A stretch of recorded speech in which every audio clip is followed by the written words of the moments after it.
estar abierto a la investigación de los hechos, perseguir la objetividad aunque parezca que no se puede alcanzar, contrastar los datos con cuantas fuentes de información periodística sea posible, diferenciar entre información y opinión.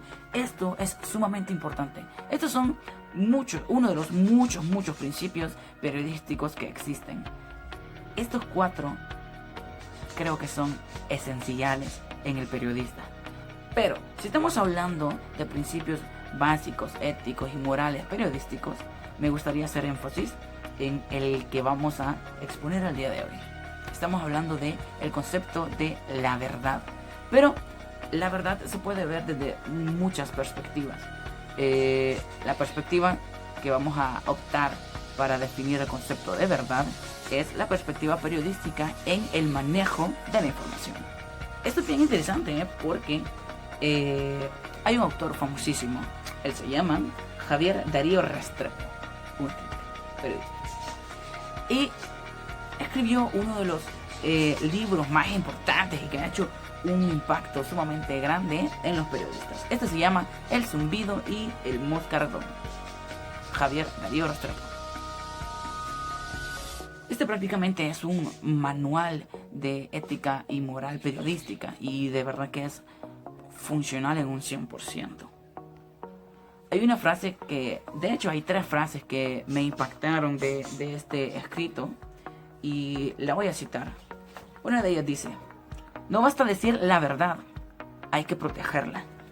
Yo creo que esta frase tiene mucha verdad en ella porque, y se da bastante quizás en Honduras, muchas veces tenemos información, pero hay medios de comunicación que tienen una línea específica y esto es sumamente importante. Este elemento es sumamente importante hacerle énfasis porque hay medios que tienen una línea en específica, de una línea política de información. Entonces muchas veces les llega información y esta información o se transgiversa o no se da en totalidad, y a esto es a lo que se refiere Javier en esta frase. Dice, y se las reitero: no basta decir la verdad, hay que protegerla. Y este es un principio ético-moral que los periodistas debemos tener al 100%. La verdad se tiene que decir tal y como es, y en ese sentido tiene que protegerse. Y esto me lleva a la segunda frase que me llamó muchísimo la atención, y es, cito: la verdad es de la sociedad, no es ni del periodista ni del medio de comunicación. Y esto creo que es sumamente importante, porque el manejo de la información, al final, el trabajo del periodista no está vinculado ni con el medio de comunicación, ni tampoco con los actores de la información misma. La información es únicamente buscada, la noticia es buscada con el único propósito de llevársela a la sociedad. Entonces, en ese sentido, me encanta esta frase porque dice: la información, la verdad, no es del periodista ni del medio de comunicación, es de la sociedad. Y eso es lo que nos lleva a tener el cuarto poder en la sociedad. Nosotros estamos encargados, prácticamente trabajamos para la sociedad, para darle la información más verídica y objetiva. Ahora, cuando hablamos de sociedad, es bien importante tener en cuenta que nuestra sociedad, por el ámbito social económico, unas personas tienen más capacidad de análisis porque han tenido una formación estudiantil, académica muy buena, y hay otras personas que no. Entonces esto me lleva a la tercera frase, que es súper importante. No basta entregar la verdad, sino también hacerla entender. En ese sentido es importante analizar que la información que nosotros tenemos que saber a quién, a qué público va dirigido. El periodista, simplemente, su información va dirigida a todo el público, a literalmente toda la sociedad. Pero volvemos al hecho de que no toda la sociedad va a poder interpretar en un 100% la información. Por eso, uno de los deberes éticos periodísticos del periodista es hacer entender esa información a todas las personas que conforman esta sociedad. Esto es sumamente importante y sobre todo muy especialmente en nuestro país, porque sabemos que muchas personas no tienen acceso a educación de calidad. Entonces nosotros como periodistas, nuestro trabajo tiene que ser que la información que nosotros estemos dando se entienda hasta allá en el pueblo más escondido y recóndito de Honduras. ¿Ok? Esto es sumamente importante. Pues bien, con esta breve introducción podemos empezar con la exposición. Mi nombre es Fernando Colindres. Nosotros somos el grupo número 3 y espero que esta exposición sea de tu agrado. Comenzamos. Mucho gusto, mi nombre es Marta Ávila y el día de hoy me corresponde compartirle 2 puntos muy importantes de la obra: la verdad y el uso del poder periodístico y en qué consiste. La verdad y para qué. Aquí vamos a tocar puntos importantes de cómo utilizar la verdad, cuándo utilizarla y por qué se debe utilizar y para qué. La verdad es el compromiso central, pero no es lo único y lo demás también importa. El segundo, la verdad no lo es todo, porque no es un valor absoluto. Así que frente a algunas verdades es necesario preguntarse: ¿y esta verdad para qué? A continuación les voy a presentar 2 casos o 2 historias sobre cómo podemos utilizar la verdad en estos casos, o cómo se dieron y si era correcto de revelar esa verdad o no. Hace tiempo llegó al consultorio ético de la fundación una pregunta de unos periodistas mexicanos, con pruebas en mano para demostrar la homosexualidad de un personaje público ampliamente conocido. Ellos querían saber cómo presentar esa verdad. La respuesta del expositor fue simple: ¿para qué? Hay verdades que no deben decir, por inútiles o por demonios. Nosotros como periodistas tenemos que saber cuándo y cómo decir una verdad, porque no sabemos el daño que podemos provocar en esa persona y no sabemos si nos corresponde decir la verdad a nosotros. El segundo caso se trata de un grupo de guerrilleros secuestrado en un avión, obligándolo a aterrizar. Aquella escena se vio alterada entre un grupo de periodistas que seguían la transmisión. Cuando se enteraron que entre los rehenes se encontraba un alto funcionario de los Estados Unidos, los editores, antes de precipitarse a publicar la información, hicieron un alto y se preguntaron acerca del efecto que tendría dicha noticia si salía a la luz pública. Esa consideración bastó para no difundir la noticia. Era una verdad que en ese momento no debía salir a la luz. ¿Esto qué nos quiere decir? Que todas las verdades, todo lo que nosotros vamos a publicar tiene un efecto, ya sea bueno o sea malo, todo tiene un efecto. En resumen, no hay información, como ya les decía, sin efecto, ya sea bueno o malo, y es mejor generar un efecto bueno. Así como se deben de evitar malos entendidos o dañar a las personas, tenemos que tratar de dar conciencia y optimizar las buenas cosas. En eso consiste el poder de un periodista. Hablar de su responsabilidad es lo mismo que preguntarse sobre su poder. Como ya decía, nosotros los futuros periodistas tenemos una gran responsabilidad en nuestras manos y tenemos que saber cómo utilizar la verdad para no ir a dañar a alguien y generar conciencia. Vamos a entrar al segundo punto, que es el uso del poder periodístico y en qué consiste. Existen 2 extremos. El número 1, el periodista con aura, temidos por el público por su estilo periodístico, ya que cada día denuncias y lenguaje positivo. Y el número 2, el periodista vinculado por una gama de favores que reciben por el manejo de la información. Entre esos dos extremos se ha creado entre algunos periodistas la conciencia de que así se manifiesta el cuarto poder. Ok. El periodista armado solamente con su palabra se puede enfrentar a bombas del terrorista. A continuación les voy a dar 4 claves para evitarnos esas bombas de terroristas. La clave está en que enfrente de este reto los periodistas deben de responder estas preguntas. ¿Cómo hacerlo? Número 2. ¿Cómo en vez de crear terror, difundir serenidad a través de la información? Número 3. ¿Cómo a cambio de generar desconfianza, generar confianza? Número 4. ¿Cómo desmontar la ficción de un nuevo poder? Resumen de las 4 interrogantes. ¿Es posible oponerse a la voluntad de quienes quieren difundir la información o el terror mediante la decisión periodística de querer contar los hechos a través del uso y difusión de la serenidad?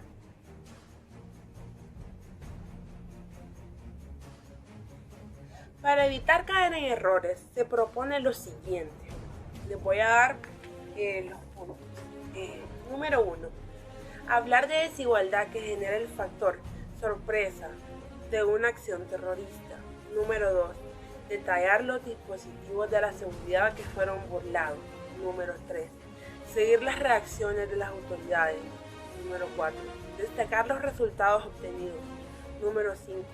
Informar sobre las razones y objetivos de terroristas contra la orden establecida. Y número 6. Distinguir entre las fallas humanas aprovechadas por el terrorista y la estructura institucional. La prensa frente al miedo. Existen los siguientes 2 objetivos planeados en el taller. Número 1. Arroja sobre los hechos una mirada construida desde los sentidos y el número 2. Ahondar en el conocimiento del hecho y hacer desaparecer los mitos y fantasías. Tenemos que descartar los mitos y la fantasía, todas las mentiras. La primera pieza, o sea, el oficio que entra en la conciencia de la gente. Antes de entrar al tema, quiero darles a entender que nosotros tenemos una gran responsabilidad con la conciencia de la gente. Tenemos ese poder de hacer caer a las personas en razón gracias a nuestras notas periodísticas. Okay. El poder del periodista comienza cuando entra en la conciencia de las personas. Joseph Pulitzer mencionaba la oportunidad del periodista. Es inestimable. A él se le dan poderes de acercamiento y persuasión, más allá del pastor protestante o del confesor católico. Las comparaciones, vamos a hacer algunas comparaciones sobre los pastores y los confesores con nosotros periodistas. Las comparaciones son: un pastor hace su difícil entrada en la conciencia de sus feligreses cada semana, y un sacerdote católico, un confesor, con una frecuencia aún menor, mientras que el periodista entra en las conciencias de los receptores, sin los obstáculos que encuentran pastores y confesores de las personas a través de las noticias. Nosotros tenemos el poder de hacerle conciencia a la audiencia, de hacerle ver las cosas. Tenemos ese gran poder y esa gran responsabilidad, así que hay que tener cuidado y hay que tener conciencia de que somos personas que hacen conciencia a los demás. Podemos cambiar las cosas. En resumen, el oficio del periodista puede cumplirse como una tarea sencilla y elemental, y esto es lo que prefieren muchos. Muchas gracias por ponerme atención. Fue un placer haber estado con ustedes. Bye. Muy buenos días compañeros, mi nombre es Jared Vargas y yo les vengo a hablar acerca del uso del poder periodístico. Que este tema se encuentra en el libro del periodista colombiano Javier Darío Restrepo. Como les voy a mencionar, este tema se divide en 3 partes. Escogí estas 3 partes porque para mí son las más importantes dentro de lo que cabe en el periodismo. La primera parte, pues cómo esta carrera entra en la mente de las personas. La segunda parte, pues cuando el periodista es guía, o sea que a esto se refiere cómo se va a dar a conocer un hecho o cómo lo decimos. No sé si me voy a entender. La tercera parte, pues la predicción del futuro. Son 3 temas que para mí son muy interesantes. Antes de comenzar, quiero decirles que hice breves apuntes para no perderme y exponer de manera contundente. ¿Cómo el oficio entra en la conciencia de las personas? Como se mencionó antes, los periodistas tienen el 4º poder, que a eso se refiere de que por medio de las palabras podemos prácticamente conseguir lo que sea.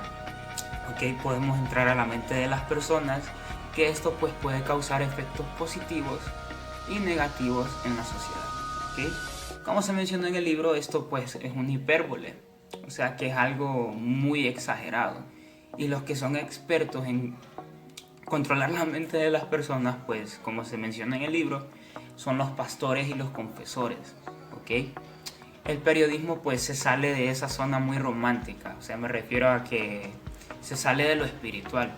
El periodismo ataca de la manera siguiente, pues controla la mente de las personas por medio pues de las noticias, periódicos, revistas, pero los tiempos han evolucionado. Hoy en día existe lo que se llama internet, y por medio del internet pues salen muchas noticias, videos, un duende fue captado en vivo, o sea, eso desde ahí ya están controlando, ¿no?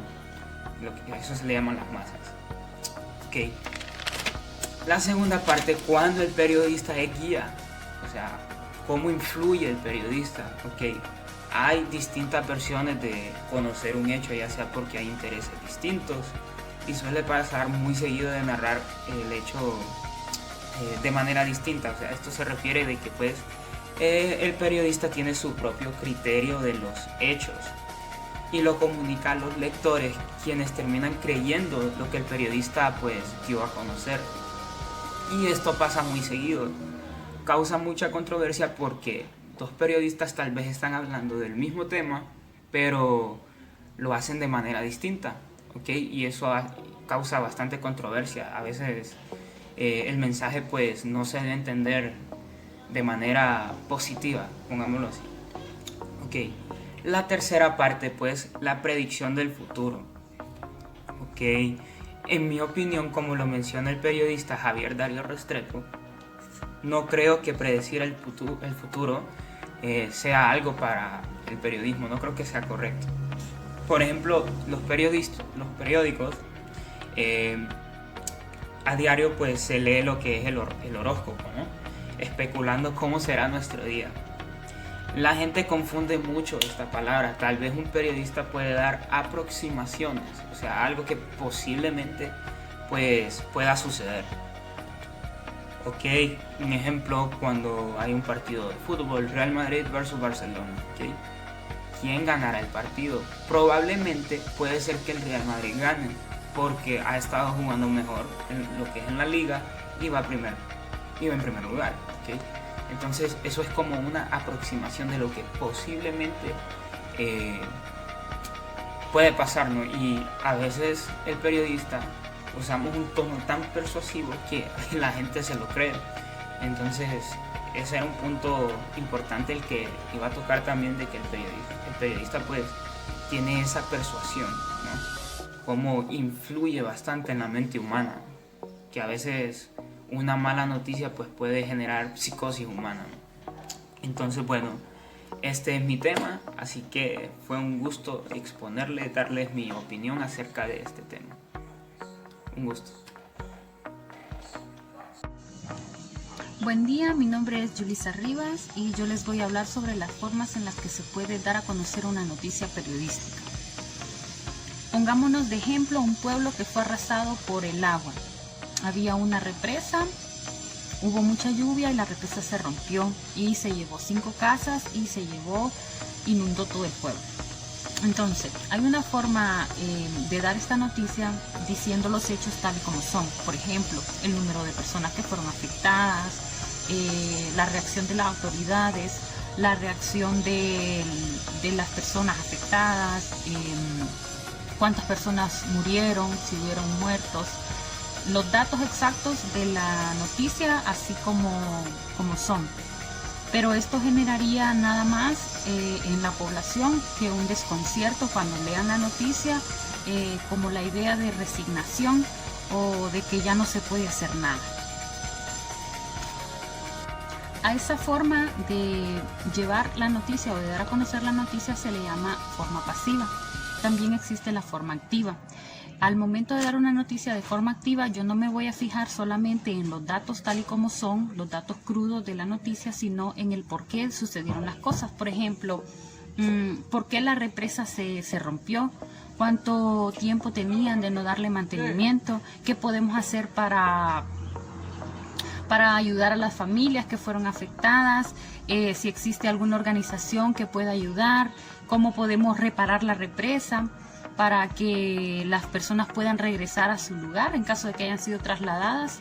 Esta forma de dar a conocer una noticia y que incite a las personas a accionar se llama forma activa. Dar una noticia de manera activa no solamente genera el interés de las personas, sino que también las invita a actuar, o sea que pueden cambiar el futuro y son conscientes de que pueden cambiar el futuro. Ahora que vimos que existen 2 formas de dar a conocer una noticia, nos preguntamos por qué casi siempre nuestras noticias están escritas o redactadas de manera pasiva. Bueno, hay varios motivos por los cuales el periodismo no se hace de esta manera. Uno de estos puede ser por rutina, porque ya cada periódico y cada medio de comunicación tiene establecida su rutina y quizá dentro de esa rutina no esté enseñar a los periodistas a hacer periodismo investigativo de forma activa. También puede ser por falta de conocimiento del oficio, para no crearse problemas. Recuerden que si nosotros tenemos una situación y queremos investigar, a veces podemos tener problemas si las personas involucradas en la noticia tienen poder o quizá no quieren que esa información salga a la luz o que se investigue más al respecto.